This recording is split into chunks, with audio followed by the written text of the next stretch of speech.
Hey everyone, this is Laura Gdenik with Laura Gdenik Therapeutic Astrology, and I'm here to give you the astrology for the weeks of January 8th through the 21st, 2024. Apologize for being late on this video again. I've been a little sick, under the weather, so just been kind of hard to get going this last week. But I wanted to start off with what was happening yesterday on Monday the 8th. We had Mercury making the final square to Neptune. So Mercury is planet of the mind, communications, travel, local travel, technology. Squares are more difficult aspects. They're 90 degrees between two planets. And Neptune, when in difficult aspect with, is very foggy, nebulous, murky.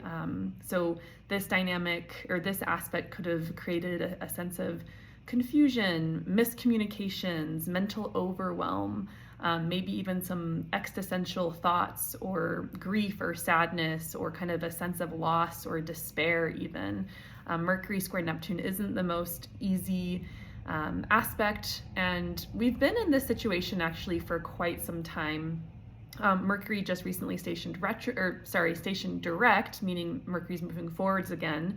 That was on January 1st that happened.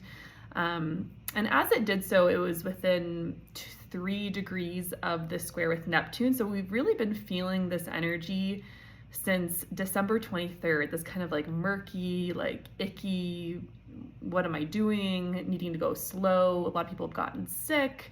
We've been feeling this really since December 23rd.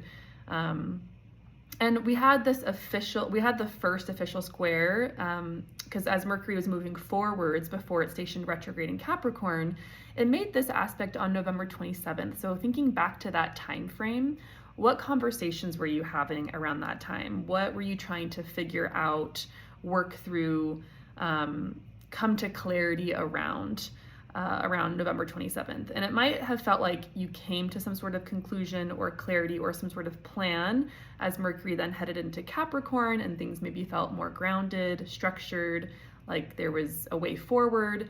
And then as Mercury retrograded and moved back into Sagittarius, where it made the second square to Neptune officially on December 27th, but you might have noticed this energy once again on December 23rd of 2023.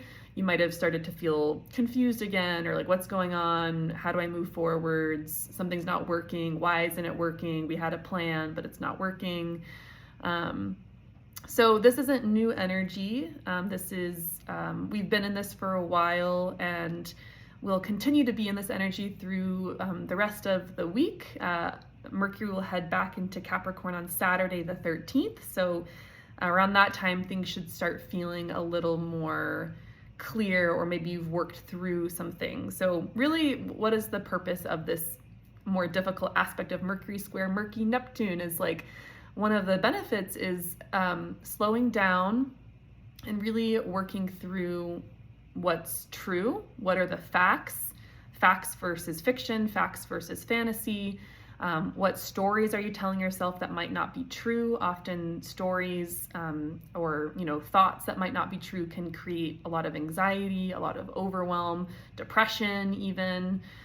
So really parsing through the stories that you've been living by, or the fears that might have been coming up, and practicing being with that anxiety, being with whatever's arising or emerging, even if it's from a story that might not be true. So I'm also a therapist. I'm a therapist in my daytime job. So I will often talk about the astrology through, a more therapeutic lens, so that you can work with the energy and utilize it well and grow rather than being a victim of it. So, and also definitely Mercury square Neptune, there's the classic miscommunications, communication breakdowns, misunderstandings, technology snafus, transportation breakdowns, like your car not working, your AirPods not working anymore, your phone stopping to work. Those kinds of things are very normal during this time. And me forgetting to do this video until today,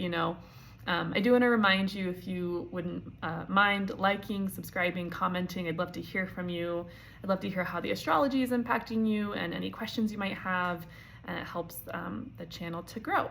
So, okay, so yeah, this Mercury-Neptune square is challenging us to become clear on something, to work through anxiety, work on our communication, on being more clear, and to upgrade something, to do something better, to because Mercury retrogrades, whenever they happen, we're reviewing. Mercury's going back over a part of the sky, something in your chart that you just tried doing. So it's a time to review and then renovate, do it better. How can you do it better this next time as Mercury's moving forwards?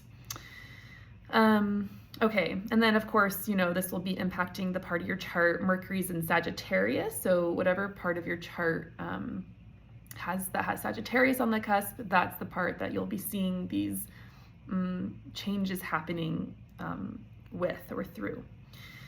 Okay, then Tuesday the 9th, which is today, the Sun makes a trine to Uranus and Mars makes a sextile to Saturn. This feels like a good day to do something different with your day. Try something new. Uranus is a planet about innovation, freedom, revelation, stepping outside of the box. And so just, go recognizing your patterns and maybe even just trying something different. Do something different than what you normally would do.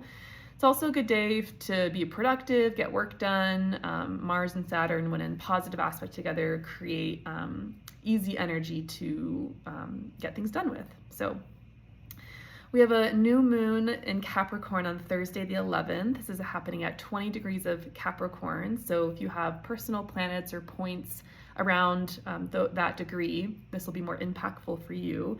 New moons are times to plant seeds for something, thinking about what do you want to see grow? What do you want to see change? What do you want to develop? Capricorn is a sign about longevity, commitment, things that last, sustainability. So thinking about something like what's maybe a larger project or something, a bigger vision you have for yourself that you want to see come to fruition, and how can you put a plan into place and be very practical about it. Capricorn's a very practical earth sign, so how can you slowly chip away at it to make it come to fruition. So that's happening on Thursday the 11th. Friday the 12th, Mars makes a trine to Jupiter. Mars is a planet about action, how we take action, how we're motivated and energized. And Jupiter is a planet about faith and abundance and peace and adventure. And this feels like a very optimistic, courageous, confident day, a day to take a risk, to be confident, to go after something. Maybe doing, once again, something that you wouldn't normally do because you might be too nervous or have anxiety around. This is a day to take a chance, do it anyway. And Jupiter just recently stationed direct in the sign of Taurus, so that's really helping things move forward, have momentum. There's maybe more of a sense of optimism or faith or hope or changing course with regards to what you hold dear, what your philosophy of life is, maybe what your morals are. These are things that Jupiter rules over: morals, ethics, the law, philosophy, your personal philosophy, your personal sense of truth. So as Jupiter stationed direct just about a week ago, you might, be coming to some conclusions around what you deem to be right, and then how you want to move forward and live according to those ideals or to your philosophy. So Friday the 12th, yeah, good day to do that. Live according to your values, your philosophy, your morals, and go after something. Like I said, Saturday the 13th, Mercury heads back into Capricorn. You might think back to December 22nd. This was when Mercury was last at this point with the Sun. When Mercury and the Sun conjoined, they came to the same degree in the sky. And that might have been a day of, having a new awareness around something coming to light internally.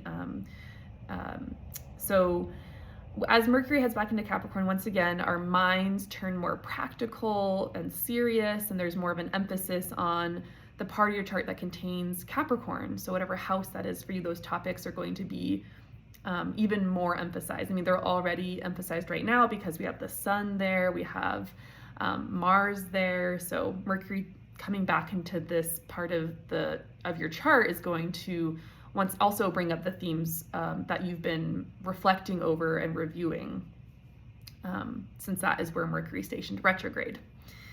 Okay, let's see. Monday the 15th, the sun makes a lovely sextile to Neptune. This will be pretty fast.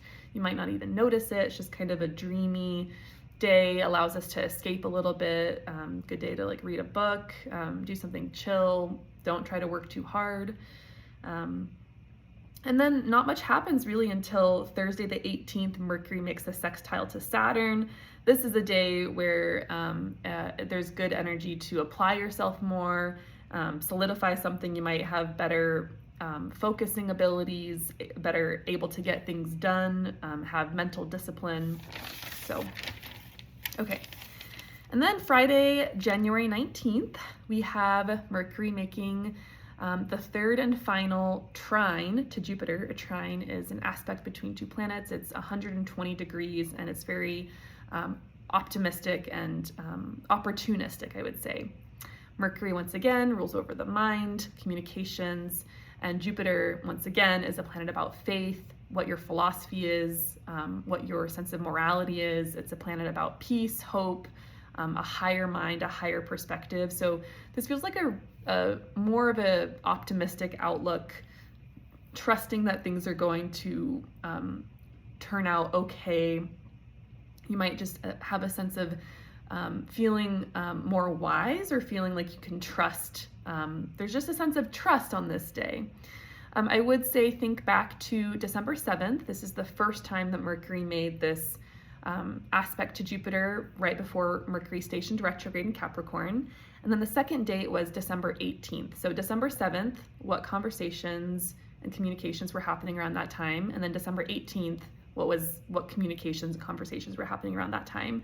It's likely that this third trine to Jupiter will be kind of like the final conversation or figuring out, or there might be like a integration of what this journey, this Mercury retrograde journey has been for you.